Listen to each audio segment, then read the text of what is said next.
Buenas noches. Ahora en este horario medio intermedio, le doy la bienvenida primero a mis compañeros que van a estar acompañándonos en este nuevo encuentro que Brume está llevando a cabo hace un par de tiempo, donde entendemos que la pandemia, si bien nos distanció en cierta forma con los compañeros, también estudiantes o egresados, creemos vital este relacionamiento y necesario también, por lo que ampliamos nuestras herramientas y hacemos uso de ellas.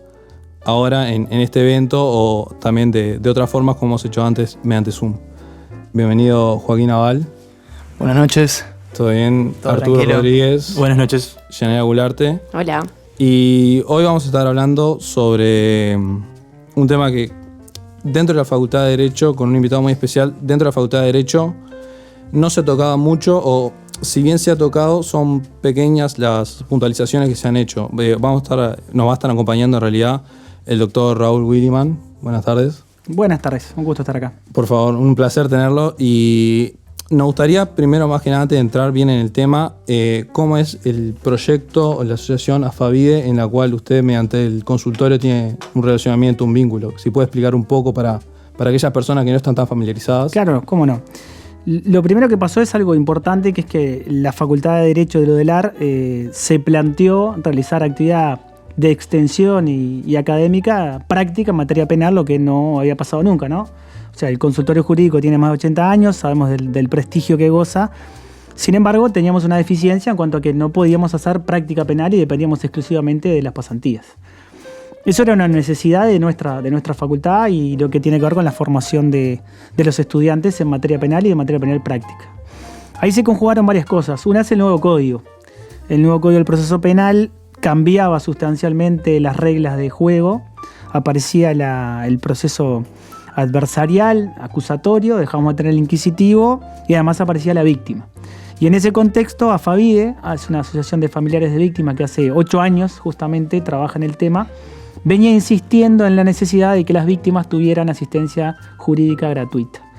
Y ahí se armó un interesantísimo convenio entre AFAVIDE, el Ministerio del Interior, que pone los recursos y que también está muy interesado en la asistencia de las víctimas, y la Facultad de Derecho de Lodelar, que estaba interesada básicamente en la práctica profesional en materia penal. Y de ese convenio nace el Consultorio Jurídico Penal de Asistencia a las Víctimas del Delito que carezcan de recursos. Casi a un año de que se implementara el nuevo código, o sea que teníamos que prepararnos, empezar a trabajar con el código del 80 y empezar a desarrollar el proyecto en ese 2017. Por suerte hoy ya tiene 4 años y atendemos seguramente más de 100 consultas anuales si vamos a las estadísticas.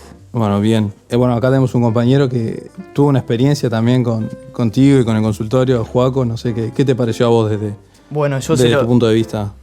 Permiso, se lo comento siempre al profesor. Para mí fue la mejor experiencia de la facultad. Los conocimientos que tuvimos, no solo con las clases, sino el práctico que no habíamos tenido nunca en el tema de las audiencias, el acompañamiento de los docentes, el trato con las víctimas que muchas veces hace difícil. La verdad que para mí, lo digo hoy, lo digo hace un año, la mejor experiencia de la facultad, sin duda el consultorio jurídico penal de AFAVIDE, el Dr. Williman. No, pero aparte del hecho de también, en cierto modo, preparar a los estudiantes que el día de mañana van a tener que afrontarse a un relacionamiento abogado-víctima, abogado-consultante. Además de acercarse en ese sentido, hay un trasfondo social que también es muy importante, que quizás muchas veces, por concentrarnos netamente en lo que sería la abogacía o la implementación del derecho en el campo, se deja de lado, y por ese lado también es una ayuda tremenda la que está dando AFAVIDE. Sin duda, lo que está garantizando es el acceso a la justicia. Ya estamos hablando casi nada, ¿no? Del derecho humano fundamental de tener tu día ante el tribunal, de acceder a la justicia para alguien especialmente vulnerable, que es la víctima de un delito, y en este caso más porque es víctima de un delito y además es una persona que carece de recursos como para poder sustentar un abogado particular. O sea que la vulnerabilidad es evidente por distintos lados, sea porque es víctima de un delito, sea porque carece de recursos económicos para, repito, sustentar un abogado particular. Entonces, lo que está garantizando la facultad con esta tarea de extensión es nada más y nada menos que esto, ¿no? Que estas personas puedan acceder a su día ante el tribunal en el entendido, por lo menos para nosotros, de que en realidad, si bien a la víctima se le expropió el conflicto le sigue perteneciendo, es el principal damnificado y tiene que tener derecho a participar directamente en el proceso. Y eso es lo que estamos asegurando. Y más que nada la importancia del ámbito penal en cuanto se vulnera un derecho tan importante que son los tutelados por el derecho penal en sí.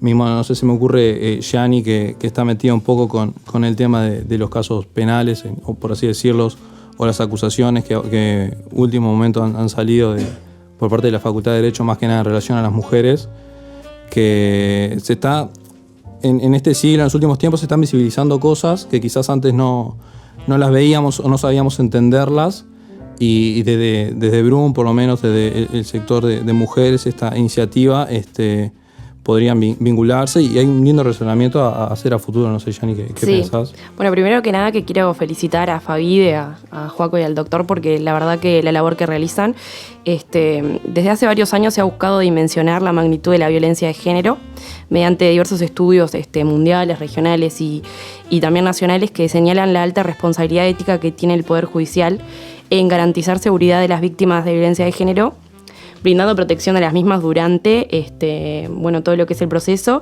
y en la sanción a sus agresores, ¿no? Existe un patrón de impunidad por los actos de violencia contra las mujeres, niñas y niños, y estas se enfrentan a serios problemas para acceder a la justicia, a la protección de sus vidas y al resarcimiento de sus derechos vulnerados, como comentaban ustedes hoy.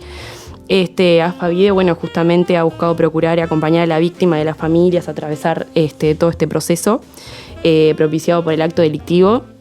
Y en eso, como decía Marcel, nosotros que nos hemos embanderado con esta causa, la verdad que les agradecemos sinceramente. Y respecto a esto quería consultarles si ustedes creen que se debería de abrir un consultorio específico para todo lo relacionado a violencia de género. Bueno, es pertinente la pregunta porque nosotros venimos diciendo estos últimos días en los medios de prensa que el volumen de denuncias sobre delitos sexuales viene aumentando exponencialmente. No tenemos un estudio para determinar la causa, no que podamos decir que son más casos o que en realidad las víctimas hoy se animan a denunciar lo que antes no. Podemos tener una idea, claramente, de que en ese sentido debe haber mejorado la posibilidad de que las víctimas se sientan más seguras para poder denunciar los hechos, pero tampoco lo tenemos definido. Lo que está claro es que a finales del año del 2019 la cantidad de denuncias de delitos sexuales aumentaron y arrancamos el año, aún con pandemia, con la misma tendencia. Es decir, si abrimos 26 carpetas nuevas, que yo me fijé en el último control de carpetas, más de la mitad referían a delitos sexuales. Entonces sí, obviamente nos lleva a plantearnos que hay una especialidad en materia de violencia de género, hay una especialidad en materia de delitos sexuales, y además tenemos particularmente causas muy complejas en materia de delitos sexuales, ¿no? Como puede ser la Operación Océano, como puede ser el tema del carnaval, que nosotros en realidad parece algo nuevo. Nosotros hace más de 2 años que venimos trabajando en causas con ese tema, simplemente que no salió en los medios, pero nosotros tenemos gente formalizada por ese delito en el tema de carnaval. Repito, simplemente no salió en los medios. E incluso tenemos causas de código viejo de delitos sexuales en materia de terrorismo de Estado que también son complejas. O sea que es pertinente la pregunta. La pregunta es si no tendremos que tener más consultorios penales de asistencia a las víctimas. Pero bueno, lo que tenemos hoy es y obviamente trata de cubrir todos los aspectos. No solo delitos sexuales, sino que tenemos un montón de homicidios también, rapiñas, etc. ¿Aproximadamente cuántas víctimas? Nosotros tenemos promedialmente 100 consultas por año. O sea que debemos haber escuchado unas 400 consultas en lo que va del consultorio, y sí, abrimos en el entorno de las 80 carpetas por año, más o menos, 70, 80 carpetas. O sea que no todas las consultas tienen trámite, pero muchas sí. Permiso, yo el año pasado, profe, no sé si usted recuerda, hablando de delitos sexuales, tuvimos un caso en el cual desfilaron por el juzgado más de 15 testigos. Estamos hablando del proceso penal inquisitivo, el antiguo. Y la densidad de carpetas que manejábamos, aproximadamente por alumno, andaban las 15 o un poquito más. O sea, eso habla de la cantidad de consultas que se reciben y que se toman también, porque como dijo usted recién, hay muchos que lamentablemente por la competencia del consultorio tenemos que dejar de lado, y es un momento difícil para los estudiantes, que usted lo sabe bien, tener que decirle que no a los consultantes también. Sí, hay que aclararlo. Obviamente el consultorio solo trabaja en el departamento de Montevideo. Eso significa que hay un montón de consultas que por cercanía se dan en Canelones, Ciudad de la Costa, Maldonado, que no tenemos cómo asistirlos y ahí, bueno, lo que queda es la Defensoría del Poder Judicial, que en el interior no tiene una especialización. En Montevideo sí hay Defensoría para víctimas del delito, con topes muy bajos, o sea que muy poca gente accede. Y en el interior ni siquiera hay especialización, repito, es el defensor de oficio que no se dedica a penal el que podría hacer asistencia a víctimas y mantiene los mismos topes, lo cual indica que hay mucha gente sin recursos que queda sin asistencia. O sea, hay un gran debe de centralización, ¿no? Sí. De parte de extensión. Pero supongo que vamos a trabajar en eso. Bueno, sí, ya está claro. O sea, está claro que hay un problema de concentración, siempre lo hubo, de centralización en Montevideo. Este es un ejemplo. No hay ninguna explicación posible para determinar que las víctimas sin recursos en Montevideo sí puedan contar con asistencia y solo por el hecho de vivir en el interior, no. No, aparte totalmente de acuerdo en el sentido que capaz, un poco llamando a la autocrítica de la facultad en sí, de descentralizar Montevideo en cuanto a la atención de las víctimas y que el problema es el que marca el rumbo hacia dónde tiene que ir y hacia dónde tiene que ayudar la facultad como institución importante dentro del ámbito educacional también, ¿no? Sí, sin duda. Es parte de la extensión, es una obligación para la facultad, lo tenemos todo claro, así como la educación, la investigación y la extensión son nuestras tres patas. El desarrollo de esas tres patas impacta en lo académico además. Nosotros formamos mejores profesionales cuanto más posibilidad de práctica le vamos a dar. Y sí, claro, por supuesto, descentralizarlo es evidentemente a la corta o a la larga uno de los objetivos. Sí, es necesario, totalmente. Y siguiendo un poco lo que sería la línea de formación profesional, acá con los compañeros de Brum, lo que pudimos, haciendo un análisis pequeño en realidad sobre las materias en cuanto a la formación profesional, veíamos que no hay un curso de litigación. No sé si usted entiende que sería necesario que la facultad impartiera un curso de litigación o no, porque lo más cercano que tenemos es de argumentación jurídica.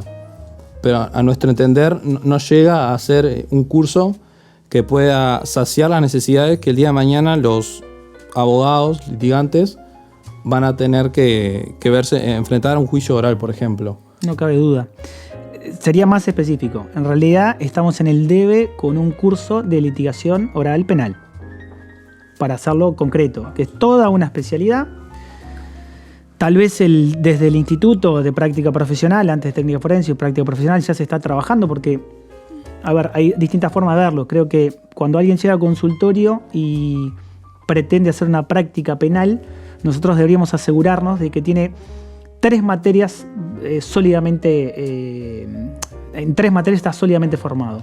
Uno es en Derecho Penal Sustancial, otro es en Derecho Penal Procesal y la tercera pata es formado en Litigación Oral Penal. Esa es la verdad. Si tuviera la posibilidad de elegir, decir, bueno, ¿qué estudiantes van a ingresar al consultorio para dar lo mejor de sí? Yo tendría que decir, bueno, necesito estudiantes que reúnan estas tres formaciones específicas. Necesito que sepa de penal sustancial, de procesal penal y de litigación oral. Son tres materias distintas, pero en un juicio acusatorio, adversarial, oral, son fundamentales.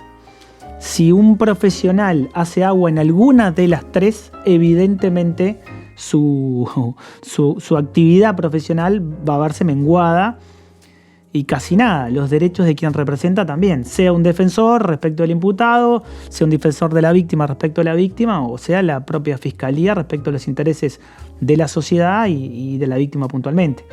Si nosotros logramos formar estudiantes fuertemente en materia penal, procesal penal y de litigación oral, entonces vamos a estar preparados para esa práctica y nos evitaría a nosotros todo un trabajo académico importante porque el consultorio, ¿qué intenta obviamente en la práctica? Intenta dar con toda esa formación. Algunas las traen y otras tenemos que impartirla y lleva tiempo. Profe, además, el Código de Proceso Penal nuevo lo dice directamente en el artículo 170, donde establece que el juez, la posición del juez actualmente, simplemente se centra en moderar el debate de los abogados en acción. O sea que el argumento jurídico, la oratoria, la exposición de motivos en juicio oral es todo. Sí, en esta estructura la oralidad es fundamental. Nosotros estamos acostumbrados en el CGP, para decirlo, hay posiciones, pero yo creo que lo que teníamos era un proceso por audiencias. Eso no era un proceso oral en sí mismo, ¿no? Sino un proceso por audiencias donde combinábamos oralidad y escritura Y los actos de proposición más importantes, obviamente, tenían que ver con la escritura, más allá de que teníamos la oralidad del proceso por audiencias. Esto es distinto. Esto es distinto. Acá la oralidad, la argumentación, el debate, la litigación oral es el centro.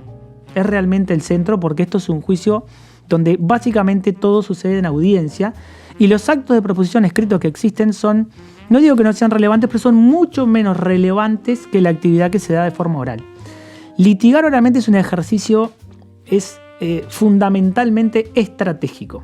Entonces, este ejercicio estratégico requiere además que la persona que enfrenta un juicio tenga que diseñar, tenga que desarrollar una teoría del caso.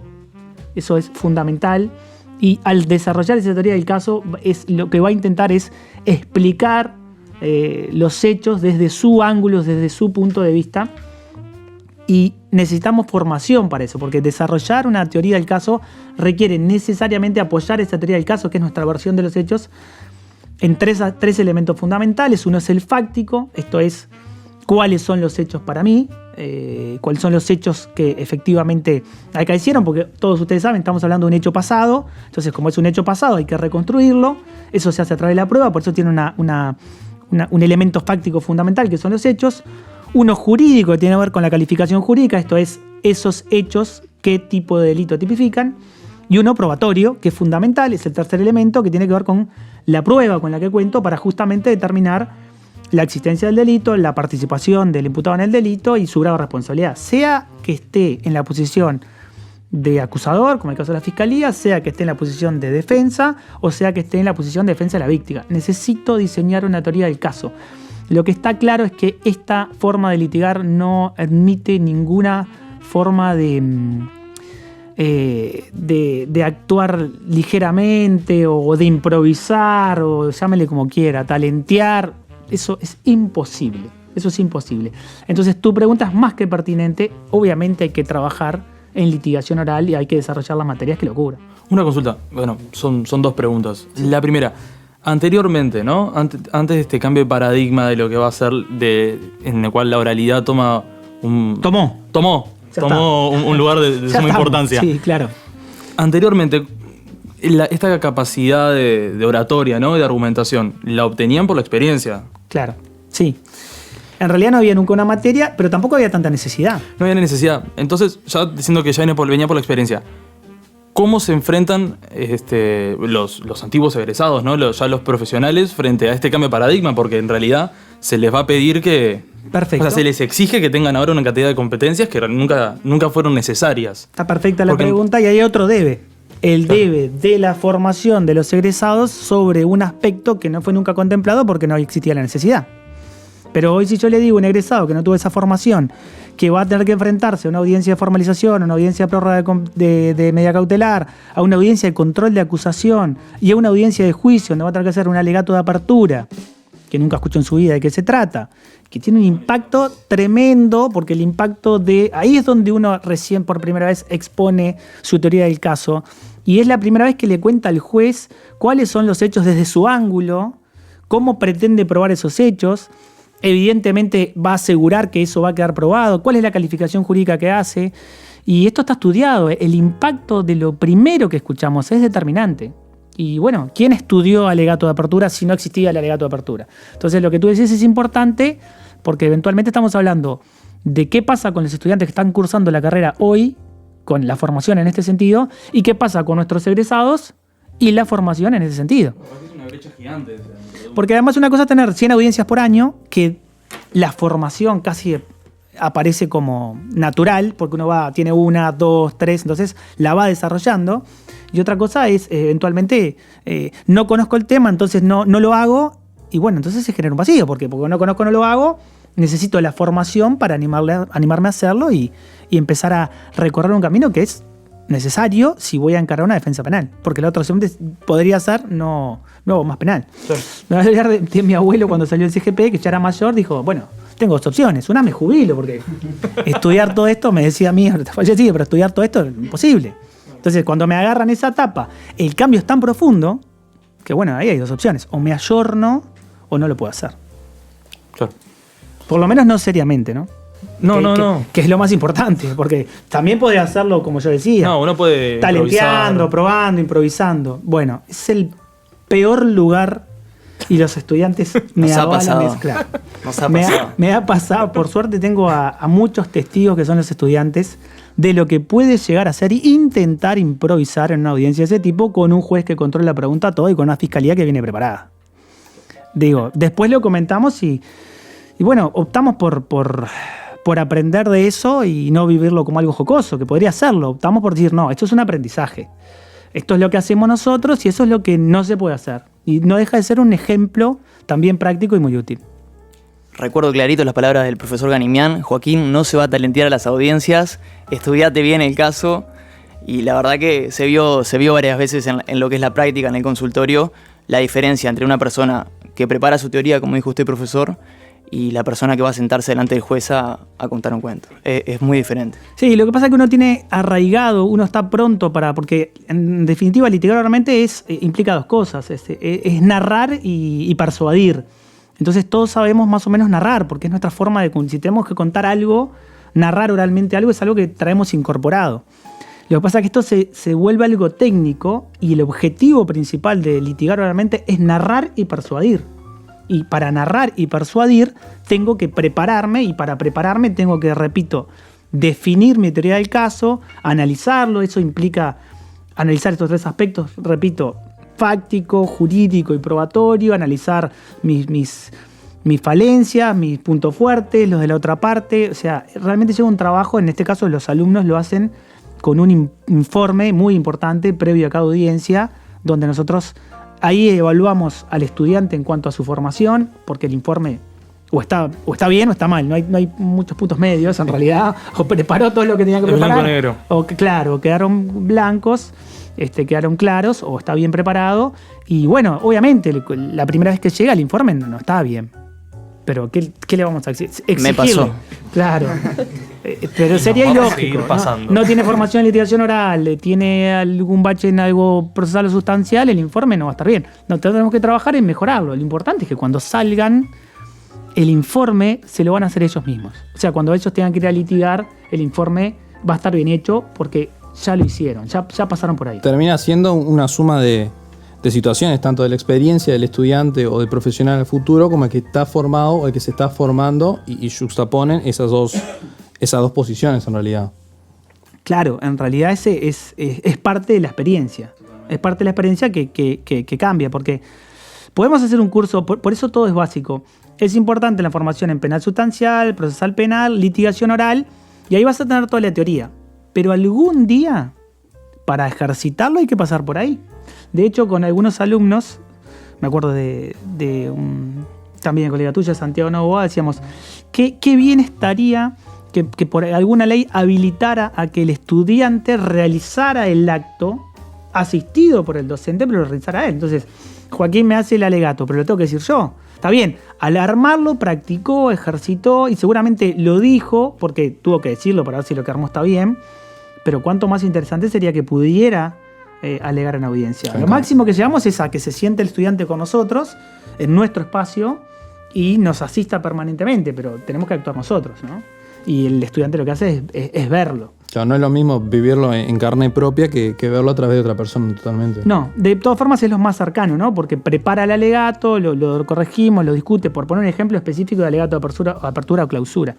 Pero cuanto más si además lo podría hacer personalmente y estuviera habilitado para hacerlo.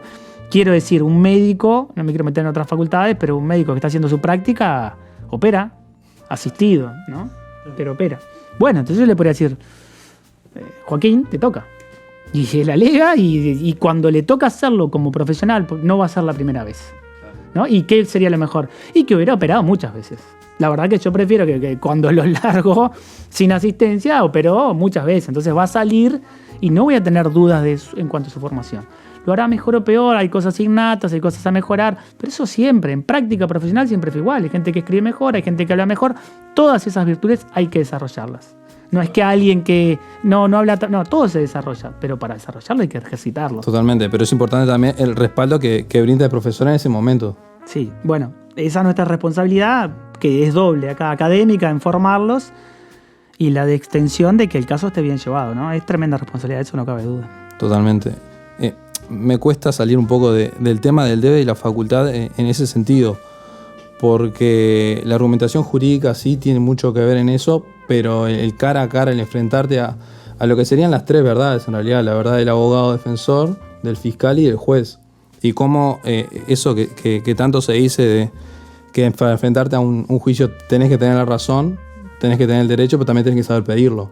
Entonces cuando esas tres cosas se juntan, muchas veces si flaqueás en una, te termina debilitando todo el juicio y la teoría del caso se te cae abajo. No cabe duda que una cosa es preparar algo bueno para comunicarlo, por eso yo hablaba de narrar y persuadir, porque yo tengo que llevar al juez a mi ángulo, a que mire la prueba desde mi punto de vista. Eso es la teoría del caso. Yo me paro en un lugar, miro la prueba desde ahí, a partir de ahí desarrollo mi proposición jurídica, la calificación delictual, subsumo esos hechos en un tipo y después hago una evaluación de la prueba respecto del grado de eficacia que va a tener para probar eso.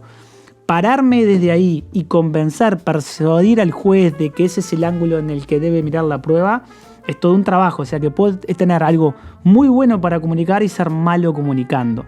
Necesito de las dos. Necesito trabajar seriamente para que lo que voy a comunicar sea lo mejor posible y necesito ser lo mejor posible comunicando. Por eso yo decía, esto es, objetivamente es narrar y persuadir. Yo tengo que convencer al juez. ¿Cuán vinculado está con la argumentación jurídica? Muchísimo. Porque argumentar no deja de ser un razonamiento de que te convenza de una posición. Entonces está muy vinculado, pero la formación específica es lo que es necesario, ¿no? Tanto para estudiantes como para egresados. Profesor, ¿se puede ganar un caso con un contraexamen de un testigo contrario? Se puede ganar un caso con muchas técnicas vinculadas a la cuestión probatoria. Se puede ganar un caso con una muy buena audiencia de control de acusación. Se puede perder un caso incorporando mal la prueba a juicio. Y sí se puede ganar un caso haciendo un exhaustivo control de los medios de prueba que se diligencian. Es decir, la eficacia probatoria que se requiere para condenar a alguien en nuestro sistema procesal penal es plena. O sea que la importancia de la prueba, cómo la incorporo y cómo la defiendo en juicio, es clave. La audiencia de control de acusación, que entre otras cosas determina qué prueba se va a diligenciar, es clave. Y la audiencia de juicio también es clave. Entonces son dos aspectos fundamentales en los que si uno no está bien preparado puede llegar a cometer un error, claramente. Qué importante la formación del estudiante entonces, si a través de un juicio oral puede recaer una sentencia, habrá que formar en litigación y oratoria, ¿no, profesor? Sí, claro, en realidad uno trata de vivirlo un poco más relajado, pero estamos hablando de derechos muy fundamentales, sensibles, como puede ser que a una persona que se le aplique una pena efectivamente quede probada su responsabilidad. Y estamos hablando de derechos fundamentales de víctimas que efectivamente están buscando una solución a su conflicto. O sea que sí, hacemos conciencia de con lo que estamos trabajando, es algo que realmente requiere de mucha seriedad, sin duda. Totalmente. Aparte es un tema para indagar bien a fondo, así que en ese sentido nos gustaría invitarlo públicamente a un evento en Zoom mediante herramientas prácticas en realidad en cuanto a qué hacer y qué no hacer en una audiencia penal, procesal penal. Así que si a usted le interesa y queda públicamente invitado. ¿Cómo no? Públicamente invitado no puede decir que no. No puede decir que no, así que ya estamos de acuerdo. Estamos de acuerdo. No, con todo gusto. Bueno, muchas gracias. Muchas gracias por haber venido y demás. Vamos a estar también teniendo 2 encuentros más. Uno va a ser con una perito forense que lo que nos va a estar también dando cátedra en realidad en cuanto a las reacciones y a la comunicación no verbal en audiencia, en cómo hacer esa lectura, y también en cuanto a las estrategias argumentativas jurídicas con el doctor Jaime Campaner a mediados de septiembre, así que la invitación también está para que se pueda unir y para todos aquellos que estén escuchando. Así que muchas gracias por acompañarnos y hasta la próxima. No, un gusto estar con ustedes y me parece fundamental que desarrollen y den discusión sobre este tipo de temáticas. Muchas gracias. Vamos arriba.